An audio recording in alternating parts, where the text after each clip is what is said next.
Bienvenidas y bienvenidos a este su programa, ya lo dijo la Corte, en el cual analizamos los fallos emblemáticos, las sentencias más relevantes del Tribunal Constitucional de México. En esta ocasión vamos a platicar con nuestros invitados de lo que resolvió la Suprema Corte en el amparo directo en revisión 613, diagonal 2019. Se trata de una interesante sentencia que nos va a permitir reflexionar sobre la forma en la que se debe abordar el tema de los deudores alimentarios y particularmente en una vertiente penal. ¿Qué pasa cuando una persona deja de cumplir con su obligación de proveer alimentos e incurre en una conducta que ha sido prevista, que está sancionada, digámoslo así, por la legislación penal? Para entender el alcance y significado de esta importante sentencia, le doy la bienvenida al programa a Janet Velázquez. Janet, bienvenida, ya lo dijo la Corte.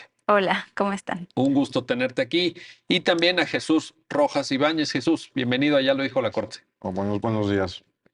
Gracias por estar aquí. Pues empezamos contigo, Jesús. Cuéntanos cómo surge el caso, cuál es la problemática que está ahí y cómo es que llega hasta conocimiento de la Suprema Corte, si fueras tan amable. Ok, sí. Sí, los antecedentes del caso es una mujer que presenta un querella, es un delito de querella, presenta querella contra contra su pareja, manifestando que había una conducta de no cumplir con las obligaciones alimentarias. Se presenta la querella, se comete en agravio dice que se comete en agravio de los hijos, cuyo nombre se reservan en su momento, y después de seguir, es en la Ciudad de México, es el Código Penal de la Ciudad de México el aplicable. El artículo es el 193, que luego comentaremos más en específico. Se sigue el procedimiento y esta persona acaba finalmente siendo condenada a una pena de prisión corporal. Esa pena de prisión corporal también lleva aparejado la suspensión de derechos de familia, de él hacia sus hijos, no de los hijos hacia él, y también lleva aparejado una condena a reparación del daño. También con reparación del daño y supresión de derechos o suspensión de derechos políticos. Esta persona, durante el procedimiento penal, termina el procedimiento penal, presenta recurso de apelación durante la secuela del procedimiento penal y le confirman también la sentencia condenatoria. Promueve juicio de amparo directo, y también, seguida la secuela del juicio de amparo directo, también le niegan el amparo y le confirman nuevamente la sentencia. Y finalmente presenta un recurso de revisión ante la Corte, alegando que la norma resulta inconstitucional por varios motivos, y también alega, en su amparo había alegado cuestiones que tenían que ver con su detención, si había sido una detención en flagrancia o no había sido una detención en flagrancia, y esos son los tópicos que llegan aquí a la Corte, al amparo directo en revisión, y es donde la Corte asume su competencia constitucional para conocer del amparo directo en revisión. Perfecto, muchas gracias, Jesús. Bueno, Janet, pues como nos lo ha platicado Jesús, llega el tema a la Suprema Corte y en efecto, por tratarse de un amparo directo en revisión, pues sabemos que el ámbito temático de conocimiento propio de la Corte está acotado, ¿no? Y precisamente a las cuestiones de índole constitucional. Te propongo que empecemos por el tema que mencionaba Jesús de la flagrancia. ¿Cómo es que esta persona es detenida? Y obviamente el análisis que te pido y el comentario, Janet, es en el sentido de que la Corte analiza el tipo de delito para ver si efectivamente se puede configurar una detención en flagrancia, ¿no? Sí, claro. Bueno, el tema de la detención es, como tú dices, el primero de los temas constitucionales a los que se limita la sentencia. La Corte no puede entrar a estudiar todo lo que dijo el tribunal colegiado, sino que está limitado a los planteamientos de constitucionalidad. Y el primero es referido a la flagrancia. Eh, no tenemos en específico, digamos, los hechos, porque eso se queda a nivel de legalidad del juzgado que lo condenó, y del Tribunal de Apelación, pero el planteamiento que llega a la Corte es si un delito como el de incumplimiento de obligaciones alimentarias puede constituir en un delito que, digamos, se actualiza la flagrancia. ¿Qué es la flagrancia? La Corte nos explica, bueno, es la detención que se puede llevar a cabo por la observación o el conocimiento de elementos objetivos de que en ese momento se está cometiendo el hecho delictivo. Bueno, en este caso dice la Corte, el delito de incumplimiento de obligaciones alimentarias requiere varios elementos para actualizarse. Y el principal es que se incumplan las obligaciones alimentarias. Entonces, para saber si se está incumpliendo las obligaciones alimentarias, esto es un elemento, se llama en la doctrina, es un elemento normativo. Esto quiere decir que tiene que apreciarse por el órgano que esté conociendo del caso si existía en primer lugar la obligación de dar alimentos. Entonces, si había... Y cuando dices necesita observarse, pero supone pues un análisis, Claro, ¿no? O sea, sí. no es algo, o sea, no te refieres a se puede observar físicamente que estés frente a alguien y digas, sí, no. este señor no paga su deuda de alimentos. Pues. Exactamente, no, sino que tiene que, bueno, más bien la palabra a lo mejor sería apreciarse jurídicamente. Correcto. No, observarse está muy bien. Lo digo para que la gente que está viendo el programa diga, no es observarse de ver. No es un hecho que existe, digamos, en el mundo físico, correcto, sino que es una cuestión jurídica que solo cuando se determina que existía esa obligación y que se incumplió, entonces se acredita el hecho delictivo. Entonces lo que dice la Corte es, digamos, no es tan sencillo como pareció ser en las primeras instancias de este caso, que se alegue que se detuvo, que se actualizó la flagrancia, porque bueno, lo dieron por bueno, ¿no? Lo que pasa es que la detención deriva de una orden de presentación y de comparecencia, es decir, se le hace un citatorio a esta persona, comparece ante el Ministerio Público. Y ahí le dicen, estás en flagrancia. Exactamente, porque digamos, él pudo haber dicho, sí tengo 2 hijos, sí me divorcié hace X tiempo, la última mensualidad que les di fue X. Entonces, con eso se configura la flagrancia según las autoridades que primero juzgaron el caso. Y lo que dice la Corte es, no, eso no puede ser así, no se puede actualizar la flagrancia de ese modo, sino que requeriría de un estudio de si se cumplían los elementos, todos los elementos del delito para poder decir que se estaba en flagrancia. Entonces, lo que dice la Corte no es que no hay flagrancia, pero que el estudio que realizaron los juzgadores que conocieron del caso se tiene que repetir, digamos, se tiene que estudiar si es un delito que pudiera admitir la flagrancia, y parece la Corte adelantar que no, que en este tipo de delitos no podría observarse así, porque, digamos, no es un hecho que se observe con elementos objetivos del mundo real que alguien está incumpliendo su deber. Requiere muchas otras valoraciones jurídicas. Si había sentencia que lo obligue a pagar alimentos, si tiene o no tiene recibos con que demuestre que haya incumplido, etcétera, una serie de cuestiones. Entonces parece que no puede haber flagrancia. Oye, en este sentido, Jesús, regreso contigo. Me parece que la sentencia se ubica en una línea, diríamos, consolidada, me atrevo a calificarla así, de la Suprema Corte, que observa a la flagrancia como una forma de detención verdaderamente excepcional. O sea, digamos, no esta facilidad con la que a veces se detiene una persona o la policía actúa de manera un tanto arbitraria, o esta técnica que refería Janet del Ministerio Público de que te libro una orden de presentación y comparecencia y a partir de eso te supuestamente acredito una flagrancia y te quedas, ya estás detenido en flagrancia.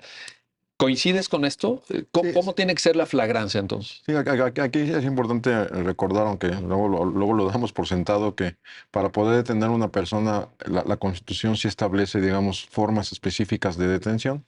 Digamos, la forma constitucional por excelencia, vamos a llamarle, sería la orden de aprehensión, donde después de una petición formulada con ciertas características y condiciones para que te puedan detener, pues un juez, en este caso un juez, tendría que determinar que una persona puede ser aprehendida y que puede ser llevada ante el juez. Las otras formas son la flagrancia, que es una forma excepcional, y la detención por caso urgente, en este caso también con ciertas consideraciones donde el Ministerio Público de alguna manera sustituye al juez bajo su responsabilidad para detener a una persona en ciertos casos urgentes. Entonces sí, efectivamente, la flagrancia, lo que ha dicho la Corte es que lo que flagra es lo que brilla, o sea, a simple vista yo puedo observar que el crimen se está cometiendo o inmediatamente después de haberse cometido el crimen, una persecución puedo detener a una persona. Entonces, el problema de la flagrancia es que en ciertos tipos penales, para que una persona, llámese, la flagrancia yo puedo tener en flagrancia, ya sea civil o un policía, yo puedo detener a una persona en Cualquier flagrancia. persona, ¿no? Cualquier persona. Dice la La Constitución. Constitución, y lo tiene que llevar ante la autoridad civil más cercana y esa autoridad civil al Ministerio Público o al propio Ministerio Público, ¿no? Entonces, el tema es que la flagrancia sí es una condición que observes, o sea, que, digamos, llamarlo así, que te brinque el delito, ¿no? En ese caso de obligaciones alimentarias, ¿cuál es el tipo o cuál es la conducta que está siendo penada? Que es pues, el que incumple una obligación. El que incumple una obligación a simple vista es un poco complicado que lo observes porque no puedes saber, es que no está pagando, pues no está haciendo nada. La persona está parada o está compareciendo, su conducta es, pues estoy sentado y estoy platicando unos hechos. ¿Cómo puedes observar en ese momento que no ha que cumplió o no cumplió, que cumplió parcialmente o que no ha cumplido totalmente? Incluso si tiene incluso la obligación alimentaria a su cargo o no la tiene, cuál es la relación con la persona que presentó, porque aparte es un delito de querella, También. etcétera. Correcto. Entonces, lo que se consideró es que en este caso, pues la flagrancia no es algo que sea apreciable por los sentidos, la vista, tus oídos, sino tiene que ser pues, el despliegue de una conducta que no, jamás, en ese caso no la vas a encontrar por la simple observación, ¿no? Por eso se consideró que no era en ese caso la flagrancia y que como es excepcional la detención por flagrancia, porque insisto, la forma la forma más normal que debían de tener sería con orden de aprehensión, por llamarlo así, porque pues, sigue un proceso donde hay un proceso, una aportación de datos de prueba y ya te pueden girar una orden de aprehensión, ¿no? Justamente te iba a plantear esto, porque el hecho de que se acuda ante un juez solicitando una orden de aprehensión sí conlleva un estudio ya técnico. Sí, O claro. sea, y también, pues hasta, para ponerlo en estos términos, hasta un equilibrio, hasta un contrapeso respecto de ciertas autoridades como los ministerios públicos que argumenten la configuración de flagrancia para privar de la libertad a una persona y en cambio cuando se va por la vía que tú ahorita citas de la orden de aprehensión, a mí me parece que ahí sí, porque precisamente la figura de una persona juzgadora, la capacidad técnica incluso, sí te permite dar cuenta de todos los elementos que tú mismo citaste. Y a veces Sí. se nos olvida esto, ¿no? Sí. Vamos por la comodidad de la flagrancia. Sí, no, de hecho, bueno, la libertad es la regla, la excepción es una detención. Entonces, como la excepción, como va a afectarte en este caso libertad o libertad de tránsito, libertad personal, pues tienes que tener un contrapeso de alguien que diga que lo que te están pidiendo excepcionalmente, que es detener a una persona, tiene una fundamentación y una motivación adecuada para poder librar una orden de aprehensión. No es nada más porque la quieras librar, sino porque cumplir toda la serie de requisitos que te marca la Constitución y la ley y el Código Penal, bueno, el Código Nacional de Procesos Penales hoy, y en su caso ver el Código Penal aplicable para ver de qué tipo penal estamos en su caso hablando, ¿no? Y la configuración de esto que decía Janet de los elementos también de carácter normativo, etcétera. Pues es que sí, eso, ahí cuando tú dices, Jesús, y lo dices muy bien, si la flagrancia la entendemos como eso que brilla, que es observable, vaya, que cualquier persona incluso se puede dar cuenta, pues esos elementos normativos no están al alcance de cualquiera. No es de que de repente alguien vaya pasando y diga, fulano de tal debe 8 mensualidades, ¿no? Por decir algo de alimentos. Ahí es donde no cuadra, ¿no? Esa es la conclusión a la que llega la sentencia, Jesús, Sí, en esta parte. en esa parte y concluye, la sentencia concluye que tendrá que volverse a analizar si en su caso la detención cumple con ciertos requisitos para la flagrancia y determine su caso si es que se cumple en flagrancia o no y las consecuencias de que haya sido en flagrancia o no haya sido en flagrancia. Oye, Janet, y en este sentido, también respecto de la flagrancia, ahorita entramos a los otros temas de constitucionalidad del 193, del Código Penal de la Ciudad de México, etcétera. Nada más para cerrar la idea de la flagrancia, me parece que también se ubica esta sentencia en una línea de la Suprema Corte de cuestionar cómo se configura la flagrancia. Recuerdo que aquí mismo en el programa grabamos hace poco una reflexión sobre delitos de delincuencia organizada. Fíjate, cuando alguien pertenece supuestamente a un grupo de delincuencia organizada, esa pertenencia merita que se le pueda tener por flagrancia o no. Claro. Y ahí también la Corte igual que en esta sentencia que hoy estamos analizando, se cuestiona eso. Se cuestiona cómo, si alguien dice un elemento policíaco, ¿no? En ese caso, detenían a una persona que estaba en un restaurante comiendo un domingo con su familia. ¿Por qué?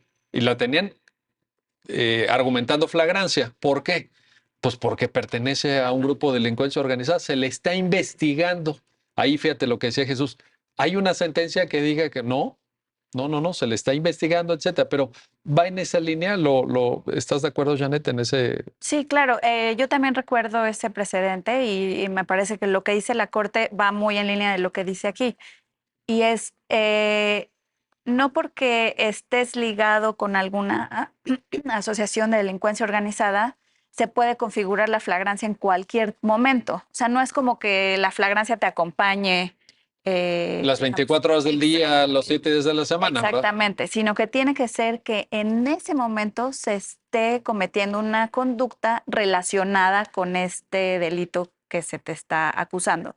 Y lo que dice aquí la Corte muy claro es que la flagrancia no puede ser una forma de detenerte para investigar. Es similar a lo que se ha dicho, digamos, con el arraigo.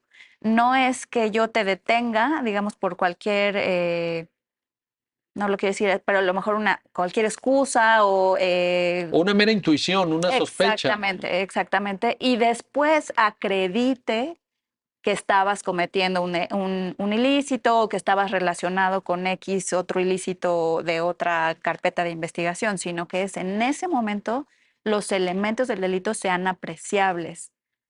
Y si no se configura la flagrancia, como decía Jesús, está expedita la vía que es la vía ordinaria para detener a una persona, que es terminar la investigación y luego solicitar la orden de aprehensión al juez competente. Que además en términos del Código Nacional de Procedimientos Penales también se expide de una forma Sí, expedita. muy vaya, tampoco es que regrese dentro de 2 semanas por su orden de aprehensión, No, etcétera. claro, no, pero se le dan precisamente todos los elementos, es decir, en esta carpeta de investigación obran estos datos de que esta persona el día tal se reunió con tal y luego el día tal, por ejemplo, en este caso de alimentos.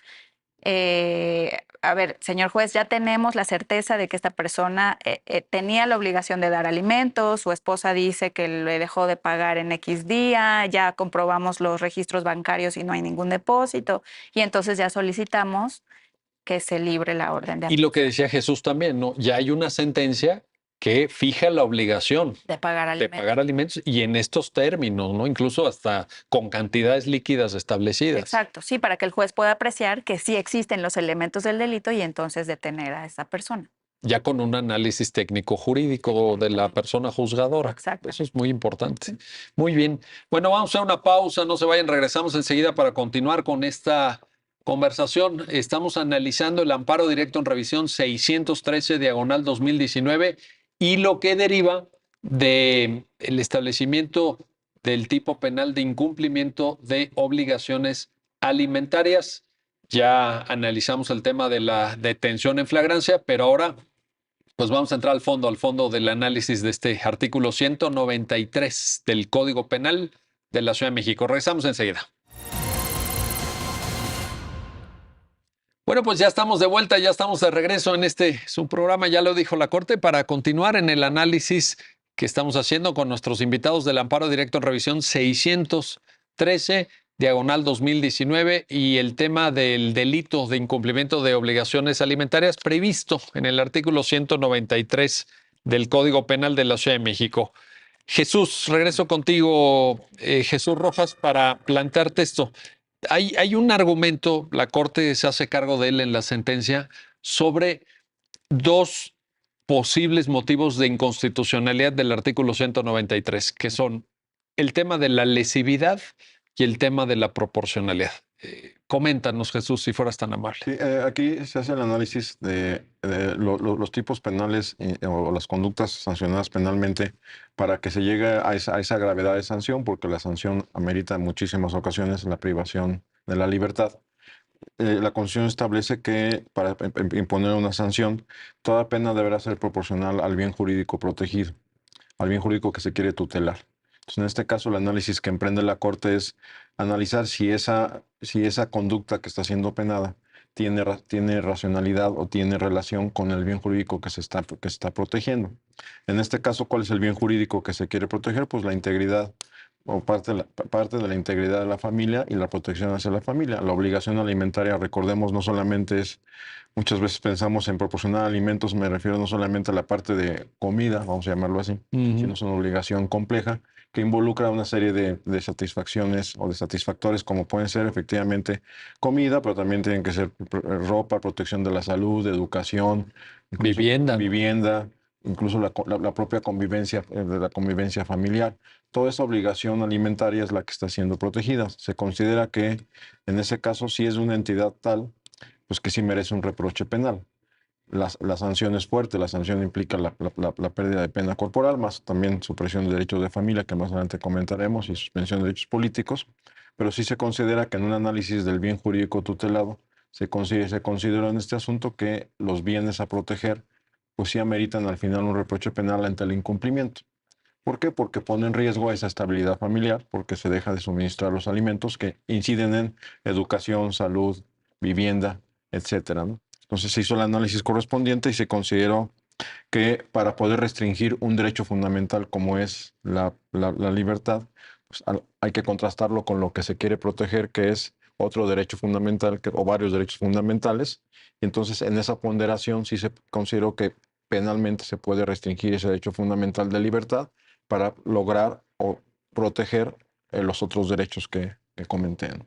Me llama la atención, Jesús, que en la sentencia están citadas algunas tesis que conciben a los alimentos, es decir, que conciben más bien que hay un derecho fundamental a recibir alimentos. Ahí es donde tu comentario me hace mucho sentido, porque por un lado ciertamente está la libertad, pero del otro lado tienes un derecho fundamental de los menores, aquí específicamente dice, Sí. para recibir alimentos. Y luego otra tesis, Jesús, también que te pido que nos ayudes a entender esto para las personas que están viendo el programa, que dice que la obligación de proporcionar alimentos es de orden público e interés social.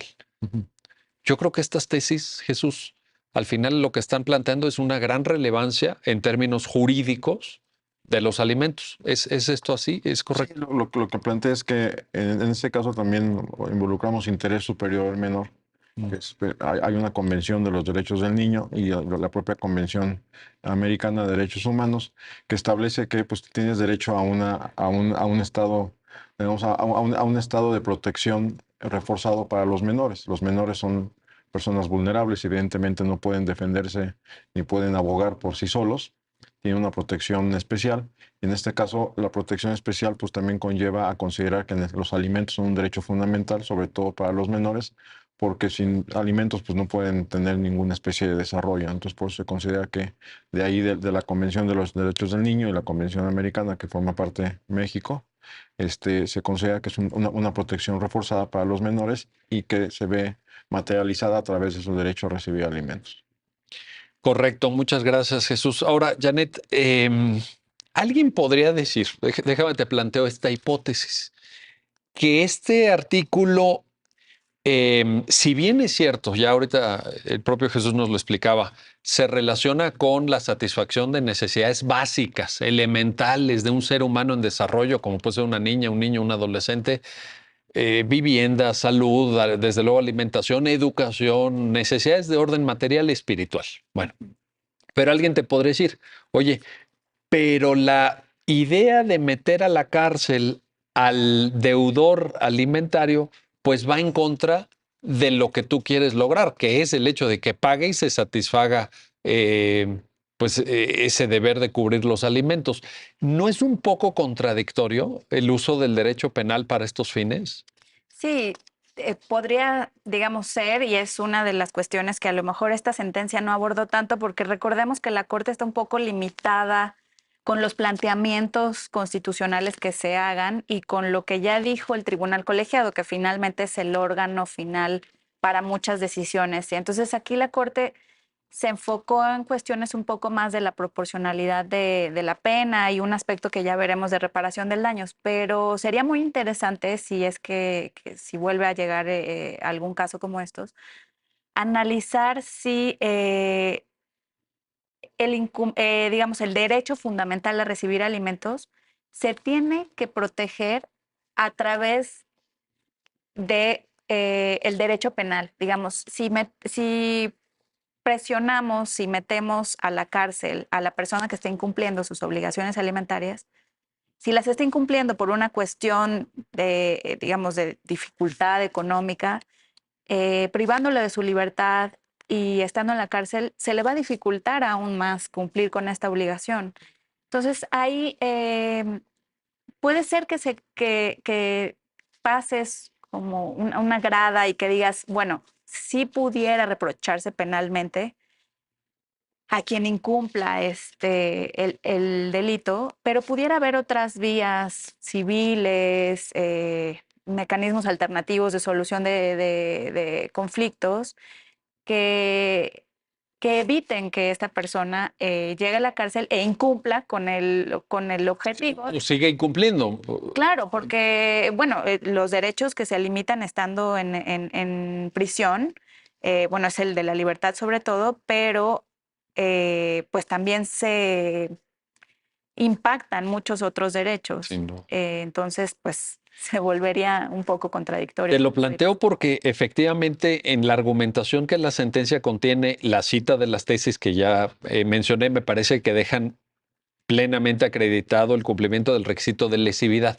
Pero Jesús mencionó algo que me pareció muy interesante, que dice, bueno, pero tenemos que analizar bajo la óptica de la proporcionalidad si es racional. Hay un tema de racionalidad y ahí es donde de pronto alguien podría decir, oye, ¿qué tan racional es que para hacer cumplir a alguien una obligación alimentaria la metas a la cárcel cuando en esas condiciones, como tú ahorita apuntabas, pues todavía se vuelve más difícil el cumplimiento de la obligación? Parece, lo voy a poner así de manera muy sencilla, perdón, pero es como una serpiente que se muerde la cola. Claro. O sea, Digamos, lo que a mí me parece que también pudiera salvar ese tema, aunque no es directamente, digamos, decir que es inconstitucional el delito, es hacer mucho énfasis, mucho hincapié en que los jueces penales, los jueces y las juezas penales, tienen a su disposición una serie de sustitutivos de la pena de prisión. Entonces, y eso se conecta con el otro tema que vamos a ver de reparación del daño, pero es, a mí me parece que se deberían volcar todos los esfuerzos a que la pena de prisión sea el último de los recursos. pero fíjate, aquí le pusieron una pena a ese señor, si no estoy mal, de 4 años y medio. 4 años y medio. 4 años y medio. La mayoría de los sustitutivos piden menos de 5 años. Sí, ahí está, ahí tendríamos. Pero yo sí pensaría que hay que ser muy, muy, muy enfáticos en decir, bueno, sí tienes la pena de prisión establecida, pero justamente como son penas, podríamos decir, de las menores que hay en el ordenamiento penal, te permiten sustituir la pena de prisión por jornadas de trabajo, por... Pero también con el cumplimiento de otros requisitos. Exactamente. Que ahorita vamos a ver para efectos de la reparación. Del daño. Porque ahí sí también se podría complicar la situación. Claro. ¿No? Claro. Pero bueno, recordemos que finalmente si las personas ya están en contacto con el sistema penal es que ya está habiendo dificultades sociales, económicas, ya no pudo cumplir con la obligación alimentaria y eso pues se tiene que apreciar por el juzgador para incentivar que a lo mejor sea el último de las medidas posibles la prisión y que puedan optar por otros mecanismos de solución. A mí me parece que tu argumento es impecable, estoy de acuerdo y lo suscribo, pero también me parece que estamos dándole la vuelta en el sentido de decir, queremos derecho penal y queremos forzar y todo, pero en realidad no queremos tanto en el sentido de decir, pero por favor no lo metan a la cárcel. Bueno, si no hay que meterlo a la cárcel, pues no lo pongas en un código penal. Exactamente, es como te decía, yo sé que no es una respuesta frontal y quizás este no haya sido el caso para ese pronunciamiento, pero ojalá se presente algún otro caso donde se pueda abordar de manera frontal si, si ese delito debe ser delito o no. Pues ojalá. Ojalá, Janet, estoy de acuerdo contigo porque también, y no me refiero a esto, me refiero en general a que hay unas ciertas tendencias de populismo penal en México que han ido incrementando a niveles, desde mi punto de vista, lo digo a título personal, el monto de las penas a un grado irracional, por un lado, y también un uso facilón, lo digo así, del derecho penal para cubrir necesidades sociales o problemas que, pues que la sociedad tiene que hacerse cargo de esos problemas, pero por otras vías. El derecho penal, pues nos lo enseñaron hasta en la carrera, ¿no? La última ratio y todo eso, pues suena muy bien en teoría, pero ya en la práctica ves legisladores desaforados agarrando tipos penales para acá, para allá, subiendo penas, etcétera. Y esa última ratio, pues yo no sé qué tanto, ¿no? Y no me refiero a este tipo, me refiero a tendencias, a pulsiones autoritarias del sistema penal mexicano que a mí sí me preocupan. Ahora, vamos al siguiente tema, Jesús, te planteo esto. Había por ahí también una sanción que la sentencia abarca, estudia, pues, derivado de la propia configuración del 193, que tiene que ver con la suspensión de los derechos de familia, como una de las medidas que se puede tomar una vez que se configura este delito. ¿Qué sucede específicamente con esta cuestión, Jesús? Sí, aquí como parte de las sanciones que establece este tipo penal, se establece la supresión de derechos de familia o la suspensión de derechos de familia. Y entonces ahí también viene un problema de legalidad. Los tipos penales tienen que establecer de la manera más clara posible la conducta reprochable y una persona podría leer la conducta descrita en un código penal y saber qué hacer para no incurrir en la conducta, para no caer en esa conducta y en su caso poder enfrentar un proceso. En este caso, esta norma se contrastó con el principio de taxatividad, es decir, si la norma es suficientemente clara, y se consideró que supresión de derechos de familias es ambiguo, es un término muy amplio. La pregunta que brota o que brinca fácil es, ¿cuáles derechos de familia? Hay muchos derechos de familia, hay un derecho de convivencia, hay un derecho de ver a los hijos, hay un derecho de intervenir en su educación, porque cuando tienes la patria potestad, a pesar de que estuvieras separado, como es el caso, pero si conservas la patria potestad, pues puedes intervenir en la toma de decisiones sobre salud de los hijos, educación, convivencias, las vacaciones, cómo los voy a ver, cómo no los voy a ver, etcétera. Y entonces el problema con este tipo es que supresión de derechos de familia puede involucrar uno o todos los derechos de familia. No se especifican, no se ¿verdad? especifica cuáles. En el caso de la pena corporal te dicen, pues, la pena de prisión es de tanto a tanto. Sí. Reparación del daño te dicen, pues tienes que reparar el daño. O sea, se fijará la cuantía, te van a decir, esta es la cuantía que tienes que reparar. En el caso de supresión de derechos de familia, pues sí deja el arbitrio del juez decidir si es uno, dos o tres o todos los derechos de familia. No sé, aparte habrá que ver cuáles son los derechos de familia también. Para empezar, Para ¿verdad? empezar. Sí. Y entonces por eso se consideró que eso no cumplía con un principio de legalidad. La norma se vuelve insegura, no sabes a qué atenerte, no sabes si una vez comprobado por el Estado que sí cometiste el delito y condenado por un juez en un proceso, en un debido proceso, qué pena te van a aplicar, no sabes qué pena esperar. Entonces por eso se consideró que esa parte no cumplía con esa exigencia y se tomó un precedente, hubo una acción de inconstitucionalidad que se analizó en el Pleno de la Corte. Se analizó una norma parecida donde también se consideró que esa norma era inconstitucional por adolecer de cumplimiento al principio de legalidad. Eso fue lo que se consideró y por esa razón en esa porción sí se consideró que era inconstitucional la porción que establece la supresión de derechos de familia. Oye, y digo, obviamente con el argumento de taxatividad, pues se llega a esta conclusión que tú ahorita refieres, pero escuchándote, Jesús, pensaba yo también en que este tipo de medidas pudieran incluso chocar con interés superior de niñas, niños y adolescentes, Sí. porque al final suponte, te lo planteo como hipótesis, podemos determinar cuáles son los derechos de familia. Ok, vamos a la lista. Sí, pero ¿cuántos de esos derechos de familia, si tú los suspendes aplicando esta posibilidad normativa, pues al final van a redundar en un perjuicio para las niñas, niños y adolescentes?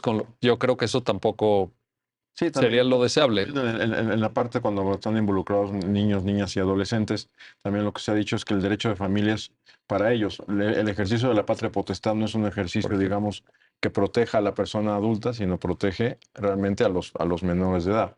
El suprimirles las convivencias o suprimirles que puedan ver a una de las partes, o que no convivan, o que la convivencia sea sumamente estricta y vigilada, a quien realmente estás perjudicando sus derechos es a los menores, no tanto a las personas adultas que ejercen la patria potestad. También por ahí, también por esa vertiente puede ser, pero aquí en este caso, pues sí, al ser el tipo, la sanción tan amplia, pues se consideró que no había forma de que la persona sepa con exactitud qué es lo que va a pasar una vez que se culmine el proceso. No sabe qué derecho va a ser o qué derecho puede ser suspendido.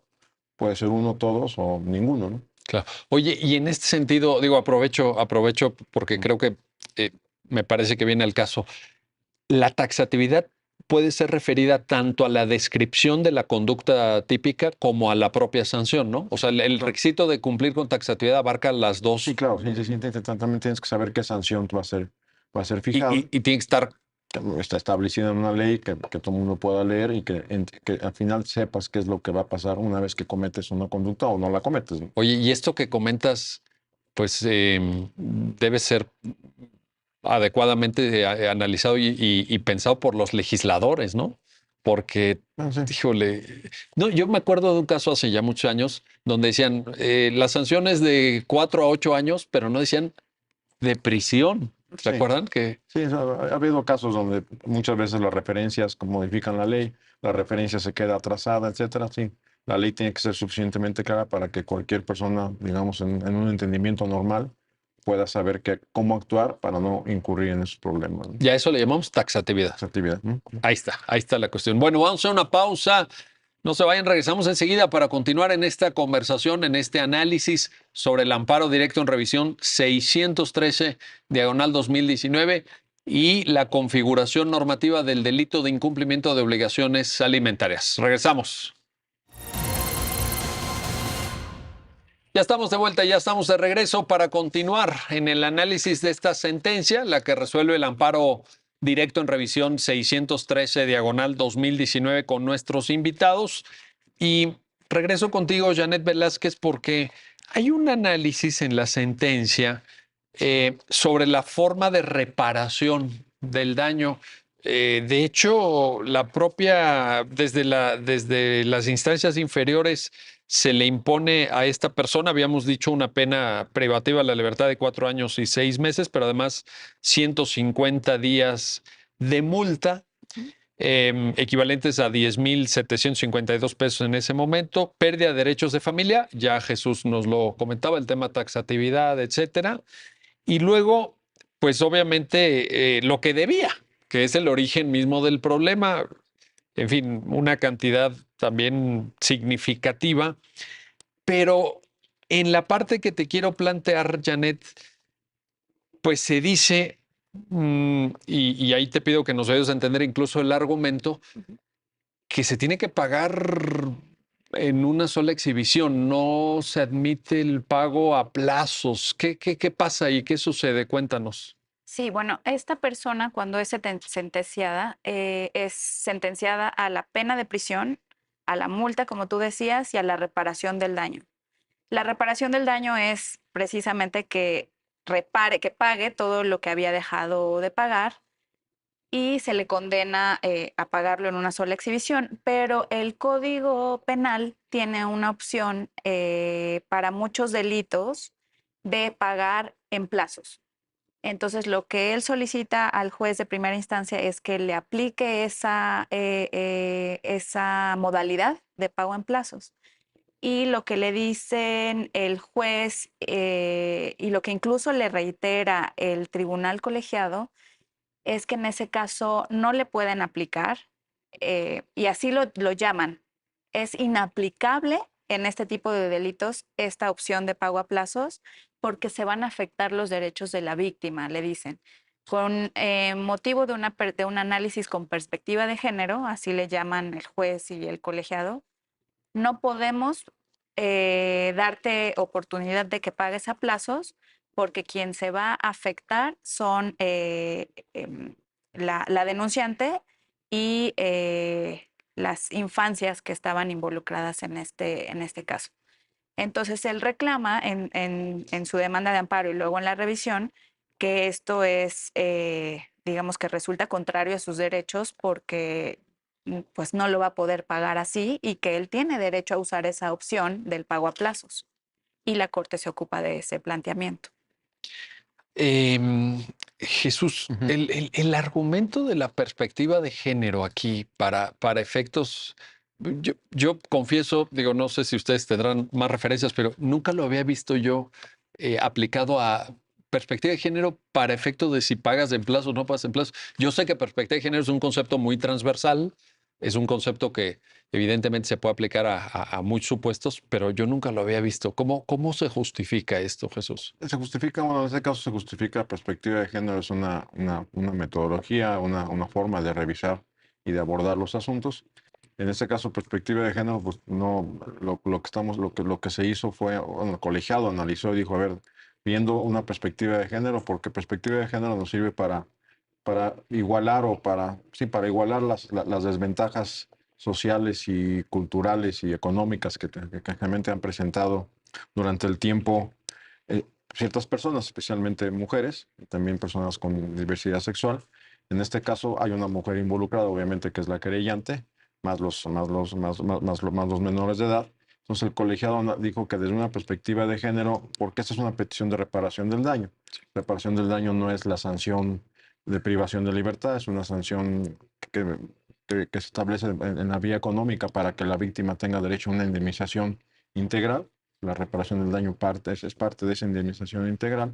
Entonces, pues, el colegiado emprendió ese análisis diciendo, tengo una obligación de revisar perspectiva de género. Claramente puede haber una situación de desigualdad, tan es así que no ha sido cumplida la obligación alimentaria, ahí está la primera desigualdad que tiene, y considero que el objetivo del tipo penal era el cumplimiento de la obligación alimentaria, proteger la obligación alimentaria, y considero que pagarlo en una sola exhibición era la forma idónea de cumplir con el propósito de la norma, y dijo, para romper esa desigualdad, pues yo no puedo permitir que se pague en plazos, es una sola exhibición, porque si no va a atentar contra la seguridad alimentaria, porque se va a prolongar en el tiempo el pago de la obligación, ya venía atrasado, darlo a plazos lo único que hace es prolongar el cumplimiento, y considero que para romper esa desigualdad tenía que negarle esa posibilidad e insistir en que el pago fuera en una sola exhibición. Correcto.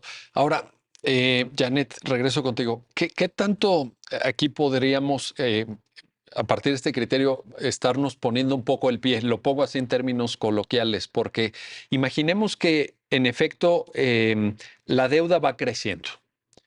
El señor incumple, a lo mejor incumple varios meses, a lo mejor incumple varios años, y el hecho de que frente a una deuda ya significativa por la cantidad que abarca, no le abramos la posibilidad del pago en plazos, no obraría como un impedimento para el efectivo, para la observancia de la reparación del daño.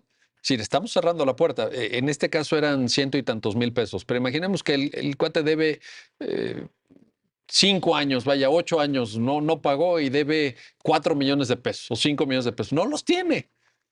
Si no le abrimos esta posibilidad, ¿qué tan racional es que efectivamente vaya a cumplir? Sí, yo creo que, digamos, la propia norma que te permite hacer el pago en plazos tiene una racionalidad y también tiene un límite. O sea, digamos, sí se te da la oportunidad de pagar en plazos, pero tampoco es que por siempre vayas a poder pagar y que si incumples unos pagos, de todos modos vayas a poder seguir así haciendo los pagos que quieras o puedas y los que no. Digamos, hay límites si incumples, digamos, no sé, una o dos mensualidades, se te revoca esa opción y entonces ahora sí la tienes que pagar toda. Y el cumplimiento de la reparación del daño es muy importante porque es lo que habilita que te sustituyan la pena, que te suspendan la condena.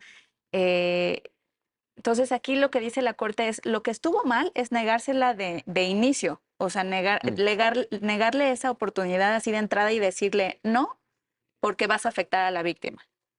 Entonces lo que dice la Corte es, ese fue, digamos, un malentendido de la perspectiva de género. La perspectiva de género sí debe servir para visibilizar diferentes asimetrías de poder y sí, digamos, O sea, metodológicamente se justificaba. Jesús lo explicó, ¿no? O sea, sí había una, digamos, racionalidad en la aplicación Claro. metodológica de perspectiva de género. Claro, pero la conclusión a la que llegaron el juez y el colegiado estuvo mal porque solo por tratarse de obligación alimentaria le negaron la posibilidad de pagar a plazos. Entonces, lo que dice la Corte es, digamos, eso no se justifica y es desproporcional que te nieguen de entrada la posibilidad de pagar a plazos. Pueden justamente hacer un análisis con perspectiva de género igualmente y que te pongan ciertas mensualidades, que te pongan el monto adecuado que necesita la víctima para la subsistencia de las infancias, etcétera. O sea, digamos, no es que te vayan a permitir hacer lo que quieras con los plazos y con la deuda que tienes. Sí, porque eso sería tanto como, voy a exagerar, pero digamos, como subsidiar el incumplimiento. Así como Exactamente. no solamente incumpliste, sino que además yo te voy a ayudar a que de una u otra manera sigas incumpliendo, pues a lo mejor prorrogando la satisfacción de la deuda 5 años más. Exactamente. O sea, no, más bien el estudio y la aplicación de la perspectiva de género debía servir para encontrar la mejor forma de satisfacer el derecho a la reparación de la víctima, pero tampoco negándole la posibilidad al sentenciado de poder cumplir efectivamente, o sea, de Sí, poder pues. pagar a plazos. De tal suerte, Jesús, regreso contigo, que la Corte, la conclusión a la que llegue es que este tema debe de permanecer, digamos, abierto, ¿no? Que no se cierre esa posibilidad a la que acaba de aludir Janet. Y en todo caso, será materia, te pregunto, de ejercicio de análisis caso por caso.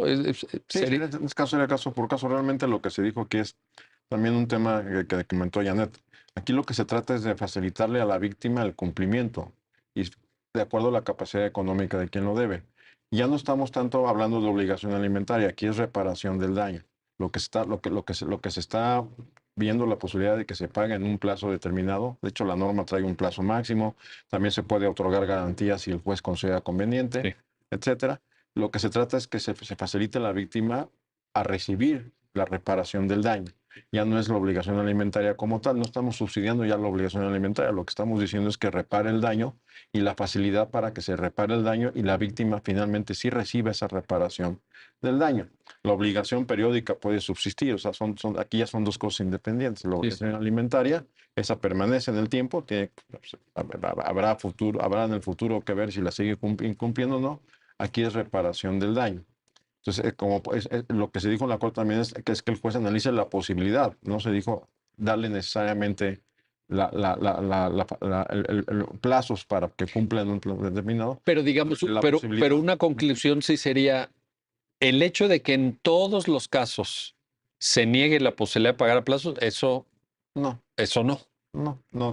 Analízalo, ve si hay posibilidades y determina si se puede reparar el daño con las garantías, en su caso, suficientes y con plazos máximos también de cumplimiento. El plazo no se prorroga, no es una prórroga eterna, sino tiene un límite específico, en este caso en la legislación aplicable, tiene un límite de, creo que si mal no recuerdo, de 1 año máximo para pagar esa reparación en plazos, porque creo que aquí lo que se buscó y lo que busca la norma es pues, que se cumpla y que la reparación del daño sea efectiva, ¿no? Me parece en ese sentido, Jesús, que el criterio de la Corte es un criterio que da cuenta de una realidad compleja también. Es un criterio realista y sensible a la diversidad de situaciones por las que atraviesan los deudores alimentarios. ¿Coincides en esto? Sí, eso es, el problema es, el problema aquí es, el problema es que, que las personas que tienen que satisfacer sus necesidades alimentarias lo reciban. Es un problema complejo. Es un problema complejo, es un problema de recursos, disponibilidad de recursos, trabajo, si tiene trabajo o no tiene trabajo, en qué condiciones está. Acumulación, el tiempo también es un factor que obra obviamente en contra de las personas. Cada mes o cada momento que vas postergando el cumplimiento de la obligación, pues lo que hace es que la deuda crezca de una manera, crezca cada vez más y se complica el cumplimiento. También aquí un poco es un delito de querella. También Sí. finalmente la persona puede otorgar el perdón en ciertas condiciones, en algunos delitos. Entonces también es un poco esa posibilidad de ya reparé el daño, tengo la reparación, ya me lo garantizaron, tal vez pueda tener una posibilidad de arreglarlo vía, ahora sí, fuera de las cortes, sino otorgar un perdón, si es que es posible en esas condiciones. También es un tipo penal complejo que trae también esa complejidad. Es un delito de querella, no es un delito que se persigue de oficio, también tiene posibilidades de salida, pero también creo que parte de la posibilidad de salida es ver cómo reparas el daño para que entonces en su caso pues ya hasta aquí llegamos, ¿no? Oye, y en ese sentido, bueno, regreso contigo, Janet, porque fíjate, ahorita escuchaba a Jesús, la diferencia entre la reparación del daño y la obligación alimentaria que está señalada en la sentencia también supone, y por eso hay que ser muy prácticos aquí, muy realistas, creo que la sentencia por eso da cuenta de esa realidad compleja, Ujú. que pueden coincidir, bueno, van a coincidir las dos cuestiones, al menos en ese año, si se le da a plazos, fíjate, porque la obligación de proveer alimentos sigue. Claro. Entonces tú tienes que entregar tal cantidad líquida cada mes, Ujú. pero además tienes que pagar la parcialidad de la reparación del daño, lo que traes atrasado. También ahí se va sumando. Yo creo que para algunas personas no es fácil. No estoy excusando el incumplimiento. Es algo gravísimo para quienes resienten el no cumplimiento de esta obligación. No quiero minimizarlo, pero lo que decía ahorita Jesús es cierto. También, pues vamos a ver cómo sí se Exacto. puede cumplir.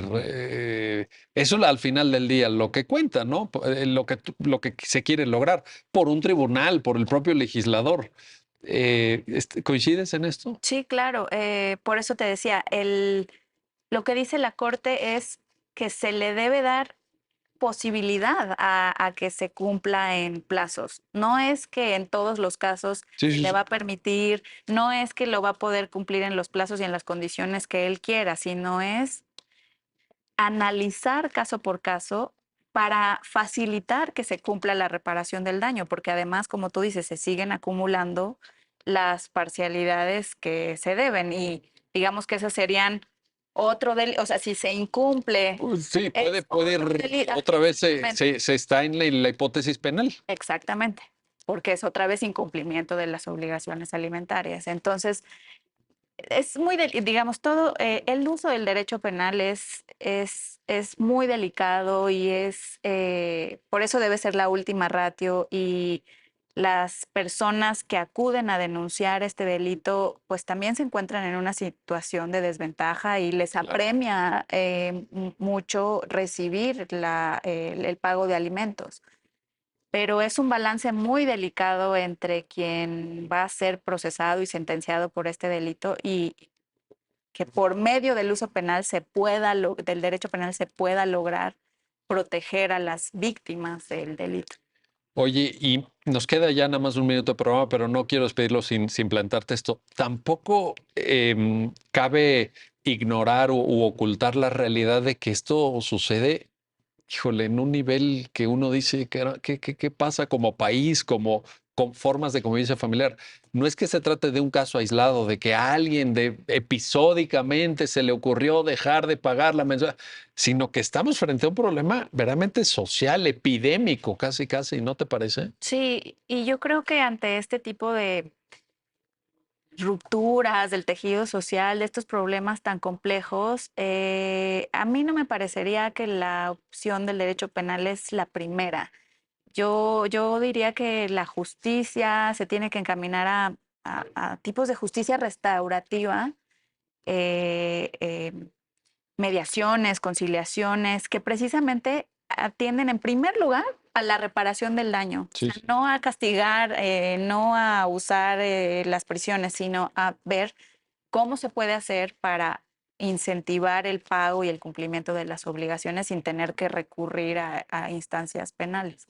Sí, sin duda. Bueno, ahí está la cuestión. Jesús Rojas, Janet Velázquez, gracias. Gracias a ambos por ayudarnos a entender esta sentencia y gracias también a usted que hace posible su programa, ya lo dijo la Corte, en el cual analizamos los fallos emblemáticos, las sentencias más relevantes del Tribunal Constitucional de México. Hasta pronto.